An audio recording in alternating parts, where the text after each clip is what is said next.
Olá, meus amigos e minhas amigas. Iniciamos o vídeo de hoje falando sobre as movimentações na linha de frente no leste da Ucrânia.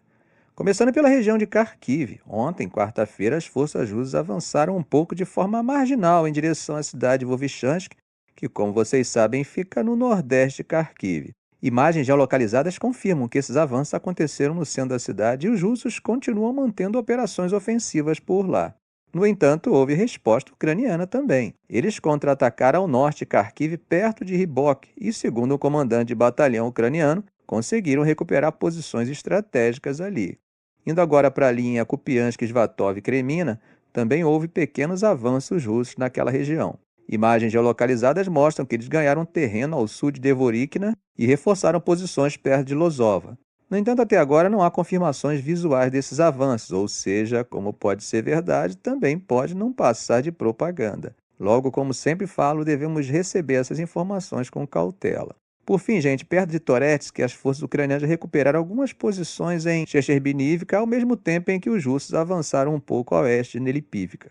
Bom, meus amigos, saindo da linha de frente, hoje, quinta-feira, a Ucrânia realizou uma série de ataques com pelo menos 13 mísseis e 84 drones, que acabaram resultando em um incêndio em uma refinaria de petróleo na região de Rostov, no sul da Rússia. Segundo autoridades russas, o fogo durou horas.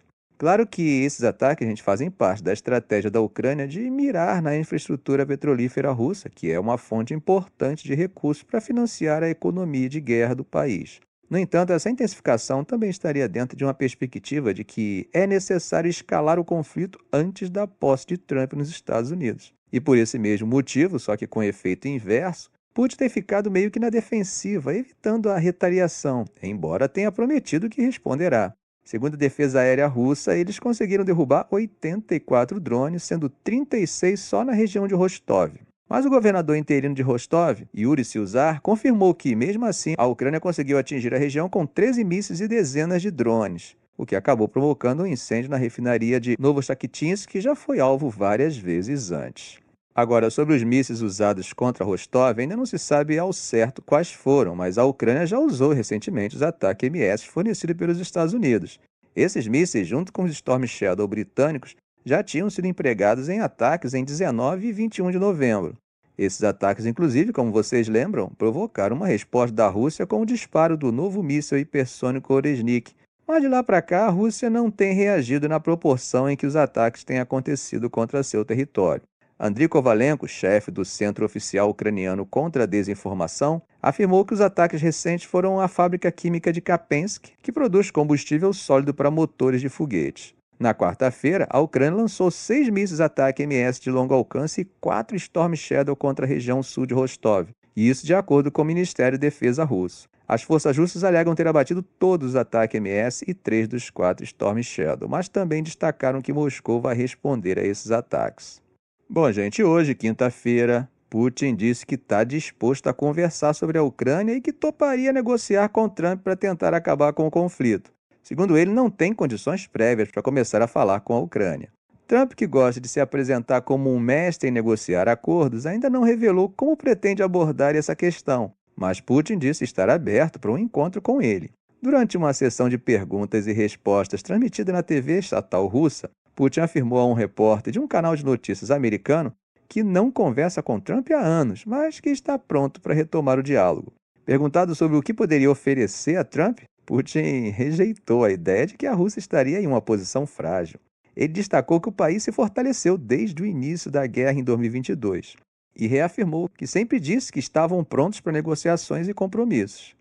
Ele também disse que as forças russas continuam avançando na linha de frente e estão perto de atingir seus objetivos principais na Ucrânia. Agora, olha só, gente, segundo ele, o lado ucraniano ficará sem soldados dispostos a lutar muito em breve. Putin reafirmou que a Rússia está disposta a negociar com qualquer um, inclusive com o presidente ucraniano Volodymyr Zelensky. No entanto, ele destacou que qualquer acordo precisaria ser assinado pelas autoridades legítimas da Ucrânia, que no momento o Kremlin considera ser apenas o parlamento ucraniano. Você deve estar se perguntando por quê? Bom, Zelensky, cujo mandato técnico já expirou, adiou eleições devido à guerra. E, segundo Putin, ele precisaria ser reeleito para que Moscou o reconhecesse como um interlocutor válido. Sobre a ideia de um cessar-fogo temporário, Putin descartou de cara, dizendo que um acordo de paz duradouro é o único caminho viável. Ele sugeriu que qualquer conversa deveria partir do acordo preliminar alcançado entre negociadores russos e ucranianos nas primeiras semanas da guerra, durante as reuniões em Istambul. Contudo, esse acordo, como vocês sabem, nunca foi implementado, né? E muitos políticos ucranianos veem esse tipo de acordo como uma espécie de capitulação. E enquanto isso, a Rússia continua a consolidar seu controle sobre cerca de 1/5 do território ucraniano, incluindo várias regiões estratégicas. Putin reconheceu que os combates são complexos, né? Mas reafirmou que a Rússia segue resolvendo as tarefas primárias definidas no início da operação militar especial. Agora, falando sobre as dificuldades na região de Kursk, onde ainda há presença de tropas ucranianas, Putin disse que Kiev será forçada a recuar, mas evitou especular quando isso poderia acontecer. Ele também comentou sobre os impactos da guerra na economia russa e admitiu sinais de superaquecimento e também de inflação preocupante. No entanto, ele comparou o crescimento da Rússia de forma favorável a economias como a do Reino Unido. Quando questionado sobre o que faria de diferente, Putin respondeu que deveria ter enviado tropas à Ucrânia antes de 2022 e que a Rússia deveria ter se preparado melhor para o conflito. Em outra parte da sessão de perguntas, um repórter da BBC perguntou se Putin havia cumprido a promessa de cuidar da Rússia, que foi feita por Boris Yeltsin antes de lhe passar a presidência. Putin respondeu que fez tudo para garantir que a Rússia seja uma potência independente e soberana, capaz de tomar decisões em seus próprios interesses.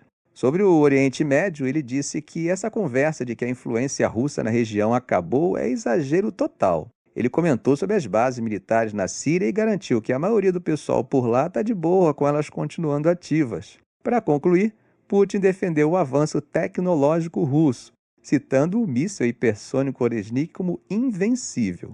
Ele, inclusive, sugeriu realizar mais testes para desafiar os sistemas de defesa ocidentais.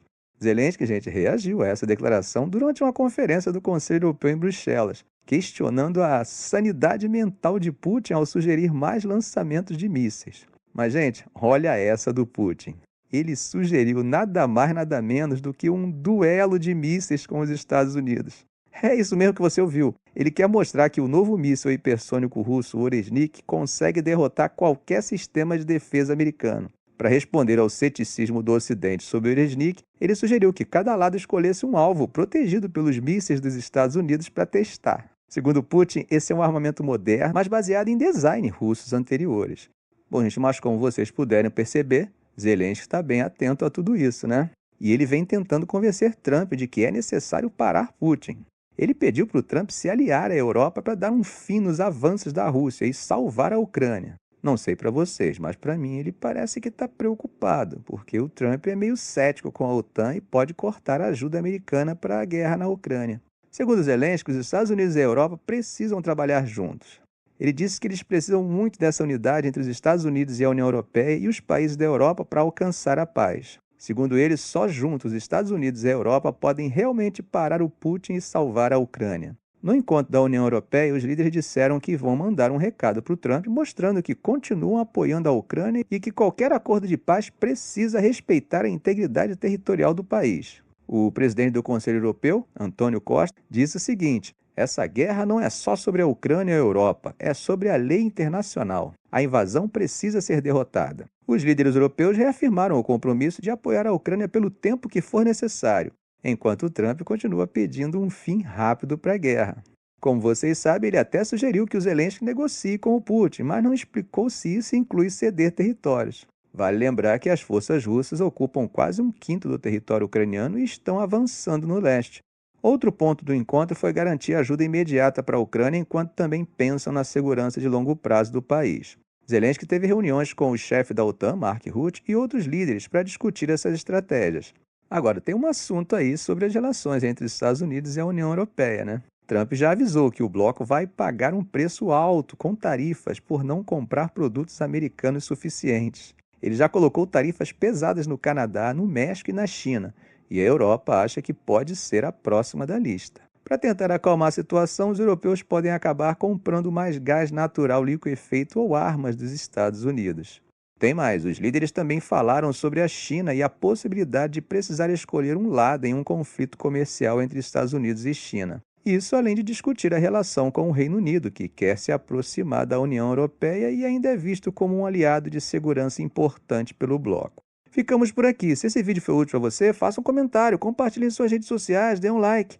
E é claro, se ainda não for inscrito, inscreva-se no canal e ative o sininho para não perder os próximos vídeos. Ok, gente? Um grande abraço do professor Arão Alves.